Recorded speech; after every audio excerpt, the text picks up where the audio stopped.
नमस्कार विद्यार्थी मित्रांनो, एकाग्र अकॅडमीमध्ये तुमचं सहर्ष स्वागत आहे. मेन्सचे विश्लेषण आपण कुठेतरी PYQ बघत होतो. परीक्षेला बघू शकता नुसते 19 दिवस, आजचा पकडून 19 दिवसच आहेत. आणि मग कुठेतरी बघू शकता लवकर दिवस आता जात आहे. आणि ह्या टायमाला तुम्ही काय केलं पाहिजे, तर माझं स्पष्ट म्हणणं आहे की PYQ केलंच पाहिजे कन्फर्म, कारण प्रश्नांची प्रॅक्टिस तुमची जेवढी जास्त होणार, तेवढंच तुम्हाला बघू शकता कॉन्फिडन्स लेव्हल वाढत जाणार. मग त्याच अनुषंगाने थोडंफार मेन्सचं पण आपण PYQ सुरू केले. ज्यांनी फर्स्ट टाइम ही सिरीज बघताय त्यांनी पूर्णपणे बघू शकता. जे 2026 ची पण तयारी करतायत ते पेपर तुम्ही सगळं बघू शकता की PYQ सिरीज आपली 1,500-2,000 प्रश्नांची PYQ सिरीज ही चालवलेली आहे. ही जी मोहीम चालवलेली आहे ती तुम्ही सर्व केलं पाहिजे. काल इतिहास बघितला, आज भूगोल बघायचं आहे. 3 पेपर जसं मी काल पण सांगितलं की ASO 2022चा मेन्स, STI 2021चा मेन्स आणि PSI 2021चा मेन्स. आता यात भूगोलचे बघू शकता प्रत्येक पेपरमध्ये 10 प्रश्न आले, म्हणजे टोटल 30 प्रश्न. काल पण इतिहास घेतला, आज भूगोल. आता उद्याच्या याच्यात बघू शकता पॉलिटी घ्यायचं आहे. मग पॉलिटीमध्ये आपल्याला माहित असेल ASOला 55 प्रश्न आहेत. मग उद्याच्या सेटला बघू शकता मोठं आपलं थोडंफार लेक्चर थोडा एक्सटेंड होईल आणि भरपूर सारे प्रश्न प्रॅक्टिस होतील. मग आजचं आपण बघू शकता की भूगोल कमी वेळेत जास्त सॉल्व्ह करण्याचा हे करू. 30 प्रश्नच आहेत, कुठेतरी 20-25 मिनिटातच बघू शकता संपवण्याचा प्रयत्न करूया. चला, खालीलपैकी महाराष्ट्रात बॉक्साईटचे सर्वाधिक उत्पादन करणारे जिल्हे कोणते? अमरावती, भंडारा, गोंदिया, यवतमाळ, नांदेड, परभणी, चंद्रपूर, गोंदिया, नागपूर, कोल्हापूर, रत्नागिरी, रायगड. बॉक्साईट दिसलं तर कोल्हापूर जिल्हा मारायचाच. Kolhapur, Ratnagiri, Raigad is the right answer. कारण पश्चिम महाराष्ट्र आणि थोडाफार कोकणच्या पट्ट्यात बघू शकता आपल्याला बॉक्साईट आढळताना दिसतो. चला नेक्स्ट, खनिजे दिलेत आणि त्यांचे प्रमुख वापर. सिलिकेट, जिप्सम, पोटॅश, लाईमस्टोन, खते, सिमेंट कारखाना, प्लास्टर, वॉलबोर्ड, काच कारखाना. लक्षात ठेवायचं आहे की जे पोटॅश आहे ते खतमध्ये यूज होतं, फर्टिलायझरमध्ये. मग सीचा आन्सर 1 असणार. सीचा 1 म्हणजे हा ऑप्शन गेला, हा ऑप्शन गेला. त्याच्यानंतर लाईमस्टोन जे आहे ते सिमेंट कारखाना इंडस्ट्रीमध्ये यूज होतं. डचा 2 एकच ऑप्शन आहे, म्हणजे ऑप्शन क्रमांक 1 विल बी द आन्सर. बाकीचे बघू शकतो. सिलिकेट जे आहे काच कारखान्यामध्ये सिलिकेट यूज होतो. जिप्सम, जिप्सम जे आहे प्लास्टर वॉलबोर्ड. येस, हे बघू शकता खनिज आहे. 1-2 लक्षात ठेवायचा. पोटॅश फर्टिलायझर आहे, फक्त एवढं जरी लक्षात ठेवलं तरी बास आहे. इथून पुढच्या येणाऱ्या परीक्षामध्ये मध्ये तुम्हाला काय येईल. आणि लाईमस्टोन सिमेंट कारखान्यात यूज होतो ते लक्षात ठेवा. नेक्स्ट, खालील कोणती विधाने ग्रामीण समाजाचे वैशिष्ट्य आहेत? वैशिष्ट्य ग्रामीण समाजाचे. दाट लोकसंख्या, ग्रामीण भागात लोकसंख्या जास्त नसते, तर पहिलाच पॉईंट चुकीचा आहे. म्हणजे जिथं असेल तो कापा. आता राहिला ब आणि 3 आणि 4 ऑप्शन. यातला ड कॉमन आहे, म्हणजे ड 100% राईट आहे. शैक्षणिकपणे मागासला असतात. शेतीप्रधान समाज, यस, असतोच ग्रामीण भागात. पितृसत्ताक कुटुंब पद्धती, यस, जे कुटुंब प्रमुख असतात ते पितृसत्ताकच असतात. आपण ते नेहमी बघितलं गेलेलं आहे. मेल डॉमिनेन्सी असते कुठेतरी. ऑप्शन क्रमांक 3 इज द राईट आन्सर, ब क ड. महाराष्ट्रात किती जिल्ह्यांची सीमा कर्नाटक राज्याला भिडलेली आहे? 5, 7, 6, 8. डिरेक्टली 7. डिरेक्ट आन्सर आहेत. बघू शकता मेन्सचा पेपर आहे. कुठेतरी मेन्सच्या पेपरमध्ये भूगोल सोपाच येतो आणि आपल्या प्रिलिम्समध्ये पण त्याच्यापेक्षा सोपा येतो. कधी कधी डिफिकल्ट करतात, पण लक्षात ठेवायचं जर सोपा आला तर आपल्याला 10 पैकी ऑलमोस्ट मिनिमम 8 घ्यायचेच आहेत. मॅक्झिमम 10चे 10 पूर्ण मारायचे आहेत. आणि जर डिफिकल्ट आला तर आपल्याला मिनिमम 6 मार्क तर घ्यायलाच लागणार, कारण जर डिफिकल्ट आला तर कट ऑफ मध्ये इतका काही फरक पडत नाही. कारण मागच्या वर्षीचाच आपल्याला कट ऑफ बघितला 62.5. म्हणून जरी पेपर डिफिकल्ट आला वॅकन्सीच्या हिशोबानं, मला नाही वाटत की कट ऑफ 55च्या खाली जाऊ शकतो. 55च्या वरच राहणार आहे. म्हणून टार्गेट तुम्ही 60 प्लसच केलं पाहिजे, माझा असा अंदाज आहे. चला पुढील विधानांचा विचार करा. विधान 1, मुंबई नागपूर व मुंबई पुणे दुहेरी ब्रॉडगेज रेल्वे मार्ग आहेत. येस, 100%. ब्रॉडगेज रेल्वे मार्गच आहेत, ते पण डबल आहेत. मुंबई नागपूर व मुंबई पुणे मार्गावर विजेवर चालणाऱ्या आगगाड्या आहेत. येस, ट्रेन जे आहेत विजेवर आहेत. आपण जर तुम्ही गेला खोपोलीपर्यंत आणि खोपोलीपासून मग पुन्हा बोरघाटेत जाते ट्रेन, तिथून पण आपण बघू शकता की डिरेक्टली इलेक्ट्रिसिटीचे सगळे सप्लाय दिलेले आहेत. म्हणून 1 आणि 2 दोन्ही वाक्य बरोबर आहेत. Yes. Next, professor RD Karve यांनी 1925 मध्ये पहिले संतती नियमन केंद्र कोणत्या शहरात सुरू केले? म्हणजे फर्स्ट फॅमिली प्लॅनिंग सेंटर जे RD कर्वे यांनी कुठे सुरू केले? Pune, Mumbai, Thane, Colaba. It is Mumbai. Direct static data आहे. ऐतिहासिक पण डेटा आहे, पण थोडा भूगोलाच्या मध्ये विचारण्यात आला. नेक्स्ट, माथेरान हे थंड हवेचे ठिकाण कोणत्या जिल्ह्यात स्थित आहे? सोपा प्रश्न आहे. ठाणे, रायगड, रत्नागिरी, पुणे. बरीच लोक ठाणे मार्क करतात. मुंबईवाले स्वतः चुकत होतात, कारण ते ट्रेननी जातात. मग त्यांना वाटतं की ठाणे नंतर नेरळ स्टेशन आहे आणि नेरळवरनं माथेरान आहे, म्हणून ठाणेच मार्क करतात. लक्षात ठेवा तो जिल्हा येतो रायगड. रायगड जिल्हा लागतो, लक्षात ठेवा. कारण राईट साईडला आपण ठाणेपासून असं जर ट्रेन गेली तर राईट साईडला जो लागतोय तो पट्टा आणि तो पूर्ण रायगड जिल्हा आहे. इवन जे मुंबई पुणे जे लोणावळ्यातला जो बोळ घाट आहे, मुंबई पुण्यामधला हे सगळा जो लागतो तो पण जिल्हा रायगडच लागतो, लक्षात ठेवा. चला नेक्स्ट. 2011च्या जनगणनेनुसार महाराष्ट्रातील खालील जिल्ह्यांची लोकसंख्या घनतेनुसार चढता क्रम लावावा व योग्य पर्याय निवडावा. लोकसंख्येची घनता म्हणजे डेन्सिटी विचारलंय, चढता क्रम लावायचा आहे म्हणजे सर्वात कमीपासून जास्तपर्यंत. मग नंदुरबार, उस्मानाबाद, इट इज धाराशिवमध्ये सर्वात कमी आहे. मग बीड, जालना, नंदुरबार, ऑप्शन क्रमांक 4 इट्स राईट. हे बघू शकता, हा वन ऑफ द टफेस्ट प्रश्नांमधलाच एक होता, पण त्याच्यासाठी तुम्हाला वाचावंच लागेल काहीतरी, कारण घनतेनुसार चढता क्रम लावायचा आहे, बरोबर आहे. यस. उस्मानाबादमध्ये कमी आहे, मग बीडमध्ये जास्त आहे, मग जालना आणि नंदुरबारमध्ये मग जास्त आहे. नेक्स्ट. महाराष्ट्रात विविध प्रकारची फळे पिकवण्यात डॅश जिल्ह्याचा पहिला क्रमांक आहे. अहिल्यानगर, पुणे, सोलापूर और संभाजीनगर. मग अहिल्यानगरच फर्स्ट रँकवर आहे. तिथं पेरू असतील, ड्रॅगन फ्रूटचं पण आता कुठंतरी हे झालं आहे, आणि बरेच सारे जे प्रकार आहेत फळं पिकवण्यासाठी जे सर्वात जास्त जो जिल्हा पहिल्या क्रमांकावर आहे तोच आहे अहमदनगर, ज्यालाच आपण अहिल्यानगर बोलतो, नाव चेंज होऊन. हा प्रश्न बघू शकता घनतेवर आला होता, म्हणजे चंद्रपूर जिल्ह्याची लोकसंख्या घनता वर्धा जिल्ह्यापेक्षा जास्त आहे, राईट होता. कोणते विधावर बरोबर नाही विचारलेत, ॲक्च्युली सगळेच त्यांनी राईट दिले म्हणूनच इश्यू झालेला आहे. यस. नेक्स्ट प्रश्नावर जाऊया. डायरेक्टली हा दुसरा सेट चालू होतो. आपल्याला लक्षात ठेवायचं आहे की आता हा एस टी आयचा पेपर कुठंतरी हा सुरू झालेला आहे. चला आपण एक एक करून बघूया. चला, जनगणना 2001 ते 11 दरम्यान लोकसंख्येत झालेल्या बदलाप्रमाणे जिल्ह्यांचा उतरता क्रम लावा. म्हणजे जिल्ह्यांचा उतरता क्रम, सर्वात जास्त लोकसंख्या बदल कुठे झाला त्यापासून आपल्याला तो उतरता क्रम लावायचा आहे. येस. तर आपल्याला माहित असेल की 2001 ते 11 मध्ये सर्वात जास्त लोकसंख्या झालेल्या बदलाप्रमाणे जिल्ह्यांचा उतरता क्रम म्हणजे डिसेंडिंग ऑर्डर. सर्वात जास्ती लोकसंख्या अचानक कुठल्या जिल्ह्यात वाढली तर आपल्याला लक्षात पाहिजे की ठाणे जे जिल्हा आहे की कुठेतरी वाढला तो, बदलापूर, कल्याण, डोंबिवली आणि या सगळ्यापर्यंत तो वाढला. पूर्वी पालघर जिल्हा पण त्याच्यातच होता, म्हणजे पालघर नंतर 2014ला सेपरेट केला, म्हणून ठाणेचं जे आहे ठाणेचं भरपूर बघू शकता वाढ भरपूर प्रमाणात झालेली आहे. म्हणून ठाणे जिथं फर्स्ट असणार तोच आन्सर असणार, म्हणजे एकच ऑप्शन आहे ए, म्हणून ऑप्शन क्रमांक 2. म्हणजे ज्यानंतर नेक्स्ट झाला जालना जिल्ह्याची वाढ झालेली आहे जास्त, मग अहिल्यानगर, सातारा आणि सिंधुदुर्ग. कॉमन पण आहे, सिंधुदुर्गची जास्त बघू शकता की लोकसंख्याची जी वाढ आहे ती झालीच नसणार, कारण सिंधुदुर्गमध्ये मॅक्झिमम लोक बघू शकतात की मायग्रेटेड लोक आहेत, की जे मुंबई पुण्यास टाईपमध्ये बघू शकता काम करायलाच येतात ते सगळे. चला नेक्स्ट प्रश्नाकडे जाऊया.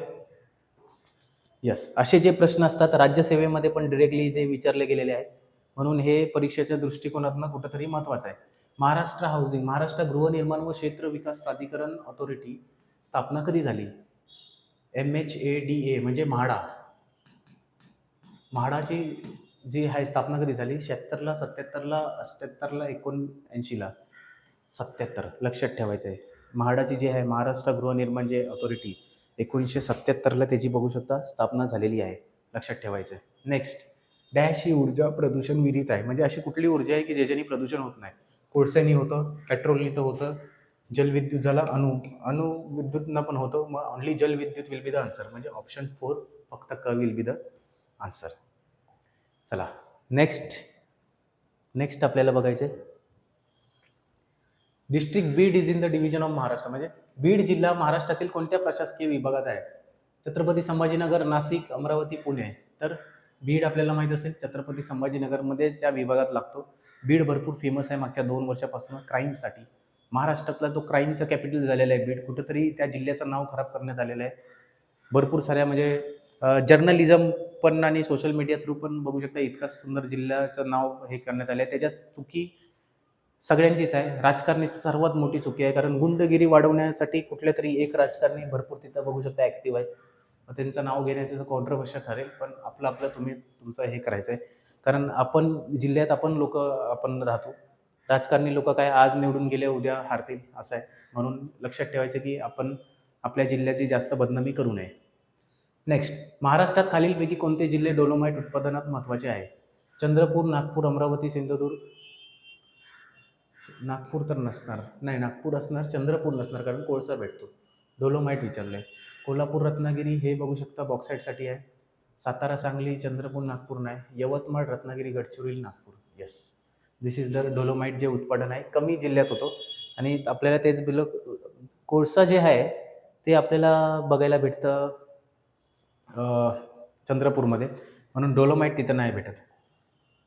चला नेक्स्ट प्रश्न क्रमांक 21. STI मेन्सचा पेपर आहे, लक्षात ठेवा. कोकणातील नद्या अतिवेगाने वाहतात त्याची काही कारणे दिली आहेत, योग्य ते ओळखा. असं जर पश्चिम घाट म्हणजे महाराष्ट्र काढला, पश्चिम घाट कोकणातल्या नद्या अशा जातात, ती वेगाने का वाहतात ते विचारलंय. पूर्वेस सह्याद्री पर्वत आहे. यस आहे, बघू शकता हा सह्याद्री पर्वत पूर्वेस आहे. किनारपट्टीची रुंदी 30 ते 60 किलोमीटर असल्यामुळे कमी हे भेटतं आणि मग म्हणून एकदम स्पीडमध्ये फ्लो होतात. तसंच पाणी वरनं घाटात नाही तसेच स्पीडमध्ये. नदी लांबून अकोट टोक्याच्या. यस असं पण आहे. नदीचा पात्र रुंद व विस्तृत नाही, रुंद आहेच नाही ना, म्हणूनच तर आहे की एकदम स्पीडमध्ये जातात, म्हणून अ ब क विल बी द आन्सर. एकदम सोप्या प्रश्नांमध्ये होतं, थोडा ॲनालिटिकल नॉलेजची गरज आहे. अजून काय ह्यात जास्त काही गरज नाही लागत. चला नेक्स्ट प्रश्नावर जाऊया. अस्तंभा शिखर संदर्भात खालीलपैकी कोणता पर्याय योग्य आहे? नंदुरबार तोरणमाळ, अमरावती गाविलगड, धुळे गाळणा, नाशिक सह्याद्री. तर लक्षात ठेवा अस्तंभ आहेत नंदुरबारमध्ये, तोरणमाळ या तिकडं अस्तित्वात हे आहे. चलो नेक्स्ट. खालीलपैकी योग्य विधाने आपल्याला ओळखायची आहे. प्रश्न क्रमांक आहे 23. यस, बरोबर नाहीत, सॉरी योग्य नाही, बरोबर नाहीत, ॲक्च्युली इनकरेक्ट ओळखायचं आहे. तेलवासा ही महाराष्ट्रातील दगडी कोळशाची खाण नाही. अरे खाण आहे, मग हाच चुकीचा आहे. तेलवासा ही दगडी कोळशाची खाण आहे ॲक्च्युली, इथं नाही लिहिलं म्हणजे हा चुकीचा झाला. फर्स्ट स्टेटमेंट चुकीचा, हा गेला. म्हणजे आता चंद्रपूर जिल्ह्यात चुनखडीचे उत्पादन आहे. यस. क्रोमाईटचे उत्पादन Sindhudurg. Yes. C4 क्रोमाईट, C4 Chandrapur, असं जे जो शॉर्टकट आहे त्याच्यानुसार लक्षात ठेवायचं. म्हणजे फक्त विधान अ चुकीचं आहे. यस, फक्त विधान अ चुकीचं आहे. चला आगे बढ़ते हैं. प्रश्न क्रमांक 24.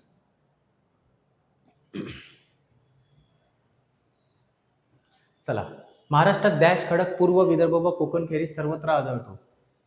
जलजन्य बेसॉल्ट रूपांतरित यापैकी नाही. आपल्याला माहित असेल पठार बिटार या सर्वांवर बेसॉल्टचा दगड, आणि त्यातनंच बघू शकता बेसॉल्टलाच रेगुलर मुद्रा बोलतात, आणि रेगुलरमधनं काळी माती, आणि काळी मातीमधनंच आपण बघू शकता कापूस आणि ऊस लावतो. एकदम सोपं हे आहे. म्हणजे महाराष्ट्राच्या स्पर्धा परीक्षेचा फेवरेट प्रश्न, म्हणजे प्रत्येक स्पर्धा परीक्षा जे विद्यार्थी आहे त्याला हा प्रश्न तर जमतोच. चला नेक्स्ट. महाराष्ट्रातील घाटांच्या संदर्भात खालील विधानांचा विचार करा.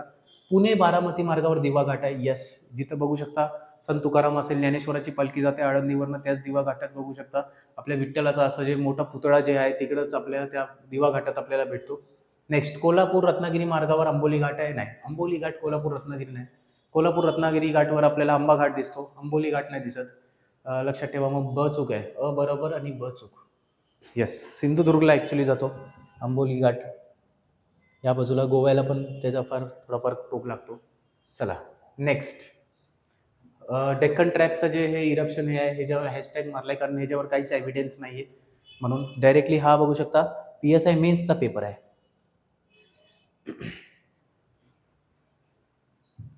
चला, डॅश हा दिवस आणि डॅश हे वर्ष जागतिक लोकसंख्या दिन व वर्ष म्हणून साजरा केला जातो. थोडा इकॉनॉमिकल प्रश्न आहे, पण लक्षात ठेवायचं 11 जुलै आणि 1974 पासून हे वर्ष साजरा केला जातो, म्हणजे फक्त अ. यस, 11 जुलै आणि बरोबर आहे. चला नेक्स्ट. राष्ट्रीय उद्यान अभयारण्य दिले आणि जिल्हा दिले. संजय गांधी राष्ट्रीय उद्यान मुंबई, SGNP बोलतो. अचा 4 इकडं आहे, हा गेला, हा गेला. त्याच्यानंतर तानसा, फणसवाड, टिपेश्वर. तानसा जे आहे आपल्याला माहिती आहे, टिपेश्वर जे आहे ते यवतमाळला आहे. डचा 3 एकच ऑप्शन, म्हणजे ऑप्शन क्रमांक 4 आन्सर आहे. म्हणजे तानसा जे आहे ठाण्यात आहे. यस. आणि फणसाड जे आहे रायगडमध्ये आहे. सोपा प्रश्न होता. जर आपल्याला थोडाफार नॉलेज तुम्हाला असाला महाराष्ट्राचा भूगोलाचा तर इनडायरेक्टली होऊन जातो. मॅक्झिमम अँड पुन्हा एकदा बघू शकता बीडवर कॉन्सन्ट्रेट करण्यात आलेले आहे. छत्रपती संभाजीनगर विभागात सर्वात कमी आणि सर्वात जास्त क्षेत्रफळ असलेला जिल्हा कोणता? सर्वात जास्त तर बीड आहे, एवढं मला माहिती आहे. मग बीड सेकंड, म्हणजे सेकंड जे सर्वात जास्त आहे बीड, एकच ऑप्शन आहे. आणि सर्वात कमी हिंगोली, ऑप्शन क्रमांक 3 आन्सर डिरेक्टली. ह्याच्यात काय लॉजिकच लावायचं नाही. सर्वात मोठा जे जिल्हा आहे त्या ह्याच्यात आपल्याला बीडच माहीत असेल. चला नेक्स्ट.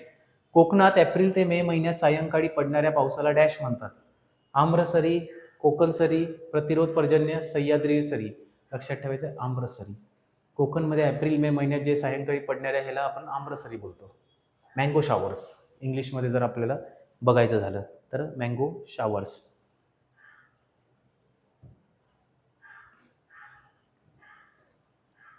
महाराष्ट्रातील डॅश जिल्ह्यांचा समूह मॅग्नीज व लोह खनिज संपन्न आहे. पुन्हा एकदा बघू शकता की खनिज संपत्तीवर प्रश्न दिसत आहेत आपल्याला कंटिन्युअसली या 3 मेन्सच्या पेपरमध्ये. तर ह्याचं हे काय असणार? पालघर म्हणजे मॅंगनीज पाहिजे. मॅंगनीज सिंधुदुर्ग, हां यस एकच ऑप्शन आहे. मॅंगनीज लक्षात ठेवायचे सिंधुदुर्गमध्ये भेटतातच. लातूर, नांदेड, सोलापूर, ठाणे, पुणे, नगर ह्याचा काहीच संबंध येत नाही. सिंधुदुर्ग, नागपूर, भंडारामध्येच मॅंगनीज भेटतो. डायरेक्ट प्रश्न होता. नेक्स्ट. महाराष्ट्रातील खालीलपैकी कोणत्या जिल्ह्यात लोह खनिज साठे आहेत? लोह खनिज संपन्न समूह मॅंगनीज व लोह खनिज. आता इथं फक्त विचारलं लोह खनिज साठे. डायरेक्टली बघा एकच ह्याच्यामध्ये कसा रिपीट झालेला आहे. पुन्हा एकदा बघू शकता भंडारा येणार, सिंधुदुर्ग येणार, म्हणजे हे 2 जिल्हे जिथे आहेत तो आन्सर असणारच. भंडारा एकच आहे ऑप्शन. ऑप्शन क्रमांक 3. म्हणजे ज्याला हा प्रश्न येत असेल त्याला हा पण प्रश्न सुटला असेल. डिरेक्टली आहे बघू शकता मॅंगनीज, लोह खनिज ते सगळं सिंधुदुर्ग, भंडारा, गडचिरोली, चंद्रपूर. आणि इथं बघू शकता फक्त मॅंगनीज जर विचारलं तर नागपूर पण येतं तिकडं. 1 इंटर रिलेटेड प्रश्न आहेत. येस. नेक्स्ट प्रश्नाकडे जाऊया. खालीलपैकी कोणत्या ठिकाणची तापमान कक्षा सर्वात कमी असते? म्हणजे लिस्ट टेम्परेचर रेंज कुठे आहे? नागपूर, बीड, सोलापूर, मुंबई. लिस्ट टेम्परेचर रेंजमध्ये कमी तापमान रेंज म्हणजे जास्त मॅक्झिमम आणि मिनिममचा जो डिफरन्स असणार तो कमी असणार. It is Mumbai. चला नेक्स्ट. महाराष्ट्र शासनाच्या वतीने राबवणारे ग्राम स्वच्छता अभियानाचा मुख्य उद्देश काय आहे? ग्राम स्वच्छता अभियान वापरतो ना, म्हणजे ग्रामीण समाजातील जातीवाद कमी करणे आणि ग्राम स्वच्छतेचं काही लेणं आहे. ग्रामीण भागात स्वच्छाचा उपयोग करणे. यस शौचालयाचा. माणसांची मने स्वच्छ करणे. कसं मन स्वच्छ करणार? म्हणजे मन हे म्हणजे अदृप्त आहेत, दिसत नाहीत. आणि कोण माणूस कसा वागतोय ते आपल्या it is you cannot imagine. ग्रामीण भागातील हवा स्वच्छ करणे. अरे हवा कसं स्वच्छ करणार? काही पण ऑप्शन देतात आयोग पण. म्हणून एकच योग्य आहे फक्त ब. हवा स्वच्छ करायची असेल तर दिल्ली आणि मुंबईची करा यार. ग्रामीण भागातली तर ऑलरेडी चांगली हवा आहे, त्याला तर दूषित करण्याचा प्रयत्न सुरू आहे. चला. कोणत्या वर्षी पानशेत धरण फुटल्याने पुणे शहरात महापूर आला? व्हेरी इम्पॉर्टंट प्रश्न 3-4 वेळा विचारला गेलेला आहे. 51ला, 1960ला, 61ला, 50ला. लक्षात ठेवा. महाराष्ट्र स्थापन झाल्यानंतर ही घटना झालेली आहे, म्हणजे 1961. पानशेत धरण त्याच्यानंतरच फुटलेलं होतं. 1961 रोजी ही घटना घडलेली, लक्षात ठेवा. अशा प्रकारे तिन्ही पण आपण PYQ आपण बघितले मेन्सचे. पुढच्या आठवड्यात म्हणजे उद्याच्या दिवशी पॉलिटी जे चालणार आहे आपलं, पॉलिटीचा आपण PYQ घेऊन येणार आहोत. कारण ASO मेन्समध्ये पॉलिटीचे 55 प्रश्न असतात. आणि फक्त तुम्ही बघू शकता नुसतं PYQ जरी पॉलिटीचे केले तर आपला तुमचा लक्ष्मीकांत पाठ होऊन जाईल. एवढा सगळा डेटा आपल्या PYQ मधून आपल्याला भेटून जातो. त्याच्यानंतर इकॉनॉमिक्समध्ये STI मेन्समध्ये 55 प्रश्न आलेले होते. म्हणून हे 2 विषय कुठेतरी आहे ते आपल्याला PYQ मधून होऊन जातात. आणि मग सायन्ससाठी मी जसं बोललो की सायन्ससाठी आपण आलेले प्रश्न जे आहेत ते कुठल्या तरी दुसऱ्या पेपर सेटमधला आपण उचलू आणि सायन्स कव्हर करू. मग आज आपण इथंच थांबूया. जय हिंद, जय महाराष्ट्र.